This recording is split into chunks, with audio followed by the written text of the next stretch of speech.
নমস্কার, আমি অরিত্র সাহা।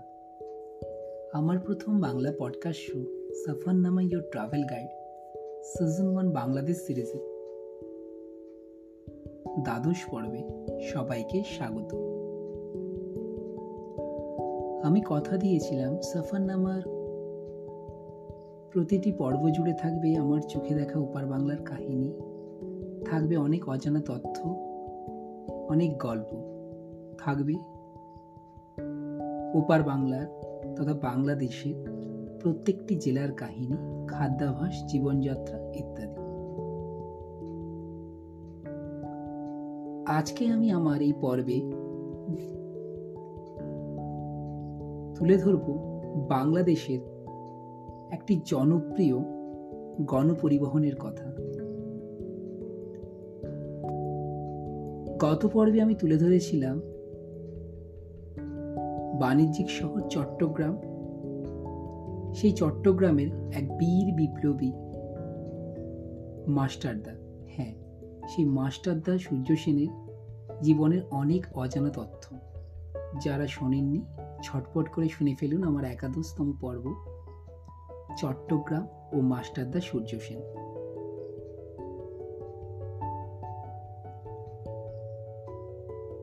আমার প্রতিটি পর্বকে এতটা ভালোবাসা দেওয়ার জন্য প্রত্যেক শ্রোতা বন্ধুদের জানাই অসংখ্য ধন্যবাদ। শুধু ভারত নয়, বাংলাদেশ নয়, আমেরিকা, ইউরোপের বিভিন্ন দেশগুলিতেও মানুষের ভালোবাসা আমার এই সফরনামাকে আরও এগিয়ে নিয়ে যেতে অনেকটাই সাহায্য করছে।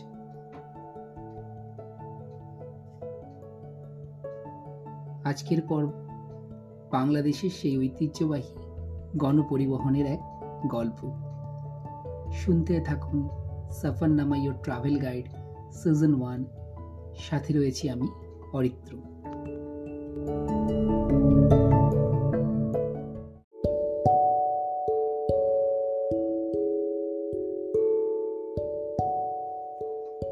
সম্প্রতি 14ই ফেব্রুয়ারি 2023 ইউটিউবে একটা জনপ্রিয় গান কোক স্টুডিওর সিজন 2তে শুধু ওপার বাংলা নয়, সারা বিশ্বকে মাত করেছে। নাম মুড়ির টিন। আজকে আমি এই মুড়ির টিন সম্পর্কে বলবো। তবে যখনই আমি নামটা শুনেছিলাম আমার কৌতূহল জেগেছিল কি এই মুড়ির টিন, এবং যখন দেখি এটা হচ্ছে বাংলাদেশ তথা ঢাকা, চট্টগ্রামে হারিয়ে যাওয়া এক ঐতিহ্যবাহী গণপরিবহন, নাম ছিল মুড়ির টিন। বন্ধুরা, আপনারা বুঝতেই পারছেন আজকের এপিসোড সেই বাংলাদেশের ঐতিহ্যবাহী গণপরিবহন মুড়ির টিনকে নিয়ে।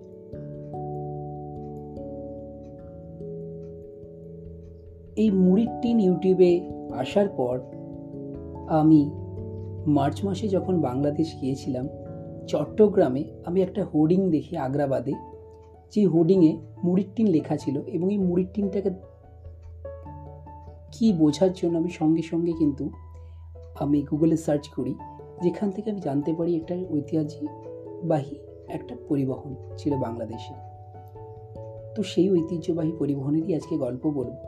যদিও আমার ওই পরিবহনের কথা শুনে ওই মুড়ির টিনে চড়ে দেখার একটা সুপ্ত বাসনা অবশ্যই জেগেছিল, কিন্তু কালের নিয়মে স্রোতের সাথে সাথে আজকে সেই ঐতিহ্যবাহী গণপরিবহন মুড়ির টিন সমগ্র বাংলাদেশ জুড়ে কিন্তু ফিকে হয়ে গেছে।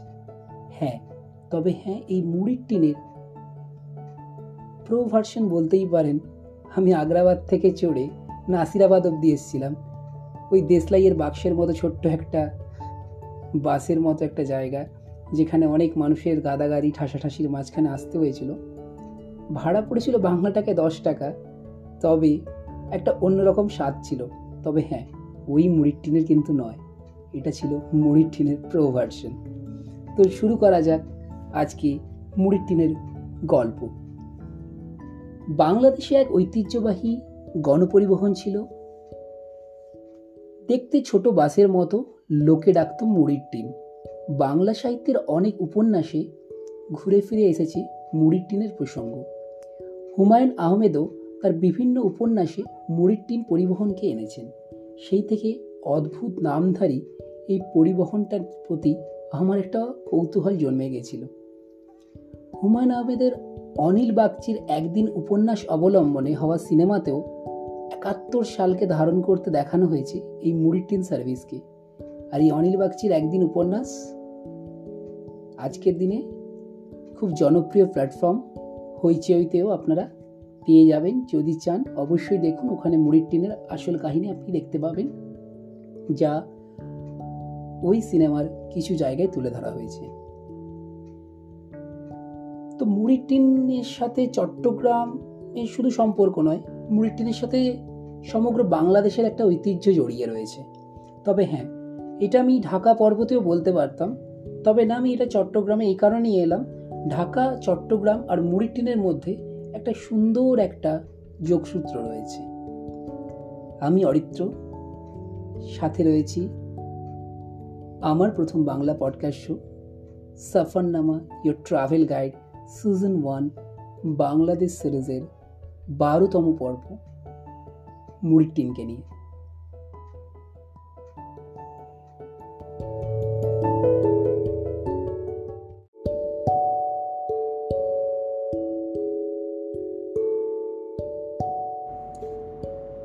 একসময় তো ঢাকার গণপরিবহন মানেই ছিল শুধু মুড়ির টিন। ঢাকা শহরের গণপরিবহনের যাত্রা শুরুই হয় মুড়ির টিন সাইজের এই বাসগুলো দিয়ে। কিভাবে এসেছে এই মুড়ির টিনগুলো? তখন বিশ্বযুদ্ধ শেষ, দ্বিতীয় বিশ্বযুদ্ধের সমাপ্তি। মিত্রবাহিনী তাদের পরিবহনগুলো নিলামে বিক্রি করে এই অঞ্চলে। মিত্রবাহিনীর ব্যবহার করা গাড়ি, ট্রাক এইসবই বডিতে বাসের আদল দিয়ে বানানো হয় এক ধরনের বাস। ট্রাকের কাঠের বডির উপর মুড়ে দেওয়া হয় টিন। সেই থেকেই এই বাসগুলোর গায়ে তকমা পড়ে যায়, টাইটেল হয় মুড়ির টিন। বিশ্বযুদ্ধ শেষ হলে মিত্রবাহিনী ট্রাকগুলো বেকার হয়ে পড়ে। চট্টগ্রামে ছিল সেগুলোরই অনেকগুলো ডিপো। মওলা বখশ নিলামে 7 থেকে 8টি ট্রাক কিনে আনেন। ওয়ার্কশপে কাঠমিস্ত্রি, কামার ও ইলেকট্রিশিয়ান নিয়োগ করেন। তারপর ট্রাকগুলিকে নাকি মুড়ির টিন নামে পরিচিত করে গণপরিবহনে রূপান্তরিত করেন তৎকালীন সময়। এই মুড়ির টিনের গাড়ির যে চেসিসগুলো ছিল ফোর্ড কোম্পানির, আর ইঞ্জিন ছিল সেভরলের। কারণ ফোর্ড কোম্পানির নাকি ইঞ্জিনের দাম পড়তো বেশি, গাড়িগুলি ছাড়তো ভিক্টোরিয়া পার্ক অর্থাৎ বাহাদুর শাহ পার্ক থেকে। নারায়ণগঞ্জ যাওয়া রাস্তাও ছিল পাকার, হ্যান্ডেল ঘুরিয়ে গাড়িগুলোকে কিন্তু স্টার্ট দিতে হতো। গোল রাবারের বলে চাপ দিলে কিন্তু হর্ন বাজত। আর একটি পাটা থাকতো কাঠের খণ্ড, যেটা থাকতো চালকের ঠিক ডান দিকে, আর বাম দিকে কিন্তু সিগন্যাল দিতেন। আর যেই কাঠখণ্ড দিয়ে চালক কিন্তু ডান বামে সিগন্যাল দেওয়া শুরু করতেন।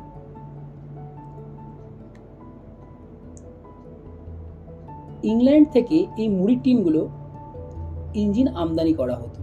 বডি অবশ্য আমাদের বাংলাদেশের মিস্ত্রিরাই তৈরি করতেন। ভেতরটায় থাকতো বেঞ্চের মতো সরু সিট। সেসব সিটে বসার ভাগ্য মিলত বড় 20-25 জনের। তার চেয়ে অধিক মানুষই পুরো থাকতো মূলত দাঁড়িয়ে। তবে চারদিকটা পুরো খোলামেলা থাকার জন্য এবং জানলাগুলোকে পুরোটা খোলামেলা সুবিধা ছিল বলেই মুড়ির টিনের মানুষ এত গরমেও যেত, না হলে মানুষের যে ঠাসাঠাসি গাদাগাদিতে মানুষের প্রাণ কিন্তু ওষ্ঠাগত হবার মতোই ছিল। এতটুকু জায়গা, তাতে মুড়ি মুড়কির মতো যাত্রী ওঠে, কি একটা হাঁসফাঁস অবস্থা। লোকে তাই নাম করে আবার মজা করে এটার নাম দেয় মুড়ির টিন। শুরুর দিকে সদরঘাট, নবাবপুর, ইসলামপুর, চকবাজার, গুলিস্তানের মধ্যে চলাচল করত মুড়ির টিন। পরে নাকি নারায়ণগঞ্জ, মিরপুর, ডেমরা, রামপুরা রুটে মুড়ির টিন বাস চলত। এছাড়া গুলিস্তান থেকে কালিয়াকের নয়ারহাট, আরিচাও গাড়ি এই যাতায়াত করত। মুড়ির টিন বাস 70 ও 80-র দশকে তথা 70 ও 80-র দশক সময়কালে ছিল জনপ্রিয় এক গণপরিবহন। আর এই সময় নাকি মুড়ির টিন কিন্তু বাস বেশি চলেছে।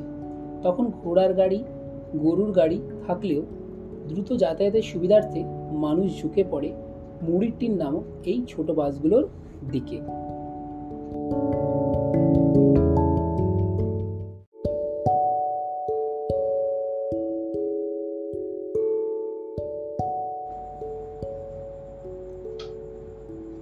এই গাড়িগুলো স্টার্ট দিতে হতো হাতে হ্যান্ডেল ঘুরিয়ে। পরে অবশ্য চাবি সিস্টেম করা হয়। হর্ন ছিল পিতলের, আর গতি খুব বেশি তা নয়। ওই ঘন্টায় 15 থেকে 20 কিলোমিটার মধ্যেই ওঠানামা করতো স্পিড।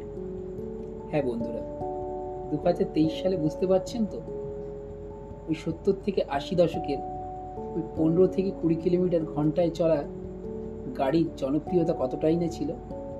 তৎকালীন সময়ে গরুর গাড়ি বা ঘোড়ার গাড়ির চেয়ে যথেষ্ট গতি ছিল বলেই ওপার বাংলা তথা বাংলাদেশের মানুষ মুড়ির টিনের এই গণপরিবহনকে আপন করে নিয়েছিল। 80-র দশকের পরে উঠে যেতে থাকে এই মুড়ির টিনগুলো। তবে কাঠের বডির বাসগুলো তারও পরে কিছু সময় ধরে চলে। ঢাকার বাহাদুর শাহ পার্কের ওই দিকটাই ছিল মুড়ির টিনের সার্ভিসিং পার্কিং এর পয়েন্ট। নারায়ণগঞ্জ রুটেও চলতো মুড়ির টিন। নারায়ণগঞ্জ থেকে সদরঘাট পর্যন্ত ভাড়া ছিল মাত্র 6 আনা বা 8 আনা। বাংলাদেশের সাহিত্যে মুড়ির টিন অনেকভাবেই এসেছে বিভিন্ন সময়। 70 থেকে 80-র দশকে শুধুমাত্র ঢাকা নয়, ঢাকা, চট্টগ্রাম, খুলনা প্রভৃতি অঞ্চলে মুড়ির টিনের একটা জমজমাট ছিল। কথা সাহিত্যিক ইমাদুল হক মিলনও মুড়ির টিন নিয়ে স্মৃতিচারণ করেছেন।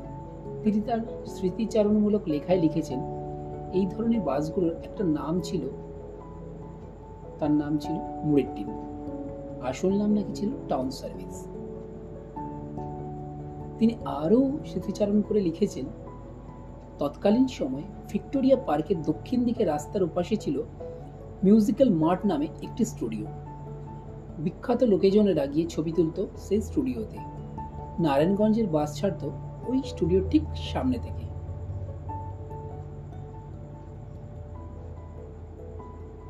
বন্ধুরা, যখন আমি এই গল্পগুলো শুনছিলাম তখন আমার মুড়ির টিনে চড়ার একটা সুপ্ত ইচ্ছা ছিল।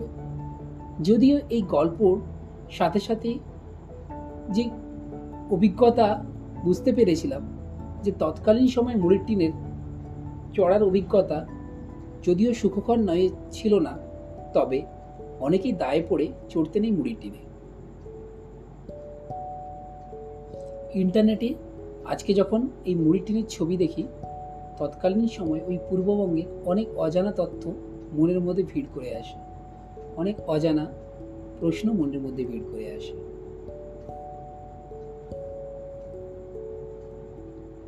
ইচ্ছে হয় যদি পারতাম ওই একবার মুড়ির টিনে চড়তে।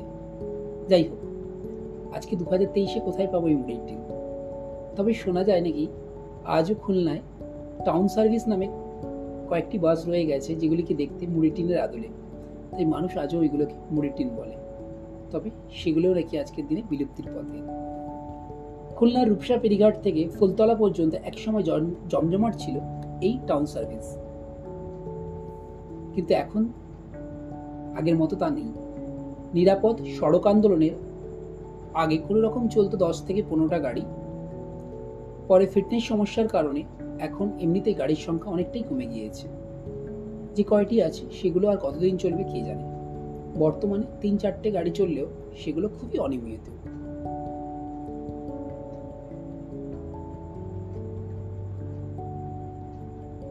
এই মুড়ির টিন বাংলাদেশের হারিয়ে যাওয়া এক গণপরিবহনের নাম। মনে হয় যে যখন এই মুড়ির টিন এসেছিল তখনকার সময়টা কতটাই না জমজমাট ছিল। হ্যাঁ,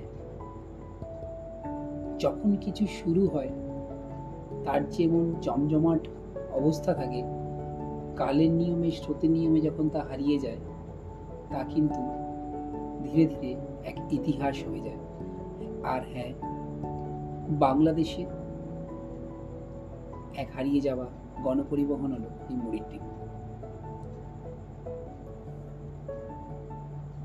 এই মুড়ির টিনকে নিয়ে কৌতূহলের শেষ নেই মানুষের, এবং আজকের দিনে অনেকেই ভাবেন যদি এই মুড়ির টিন সার্ভিসকে ধরে রাখা যেত, তবে কালের নিয়মে সব কিছুকেই কিন্তু হারিয়ে যেতে হয়। তা মুড়ির টিনই হোক না কেন, বা মানুষই হোক না কেন, পুরনোকে বিদায় নিতে হয়, আসে তার জায়গায় নতুন। তাই হয়তো সেই কালের নিয়মে আজ হারিয়ে গিয়েছে বাংলাদেশের জনপ্রিয় গণপরিবহন মুড়ির টিন, যা তৎকালীন সময় 70 থেকে 80 দশকের মাঝে শুধুমাত্র ঢাকা নয়, চট্টগ্রাম, খুলনা, সিলেট প্রভৃতি অঞ্চলে এক জনপ্রিয়তার ছাপ ফেলে গেছে।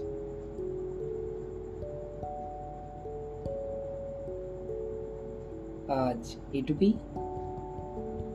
আজকের পর্ব কেমন লাগলো অবশ্যই জানাতে ভুলবেন না।